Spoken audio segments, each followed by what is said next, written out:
21 জানুয়ারি BPL qualifier মাঠে নামছে দুই ফর্মে থাকা দল সিলেট টাইটান্স বনাম রাজশাহী ওয়ারিয়র্স। কার স্কোয়াড বেশি শক্তিশালী, কারা এগিয়ে, চলুন পুরো বিশ্লেষণ যায়। এই ম্যাচে জিতলেই সরাসরি ফাইনাল, চাপ থাকবে দুই দলের উপরেই।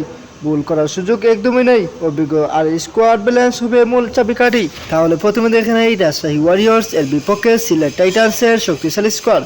Number 1 Taufiq Khan Tushar, number 2 Parvez Hossain Emon, number 3 Ariful Islam, number 4 Afif Hossain, number 5 Sam Billings, number 6 Mehidy Hasan Miraz, number 7 Moeen Ali, number 8 Chris Woakes, number 9 Khaled Ahmed, number 10 Nasum Ahmed, number 11 Salman ইরশাদ।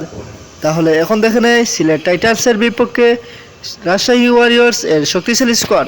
Number 1 Sahibzada Farhan, number 2 Tanzid Hasan Tamim, number 3 Najmul Hossain Shanto, number 4 Mushfiqur Rahim, number 5 Jimmy Neesham, number 6 Ryan Burl, number 7 Akbar Ali, number 8 Tanzim Hasan Sakib, number 9 Hasan Murad, number 10 Abdul Gaffar Saqlain, number 11 Jahandad Khan. তো বন্ধুরা, আপনার কি মনে হয় কোয়ালিফায়ার দ্বিতীয় ম্যাচ কারা জেতার সম্ভাবনা বেশি? এবং আপনি আপনার মূল্যবান মতামতটি কমেন্ট করে জানাবেন। এবং আমাদের সম্পূর্ণ ভিডিওটি দেখার জন্য আপনাকে অসংখ্য ধন্যবাদ।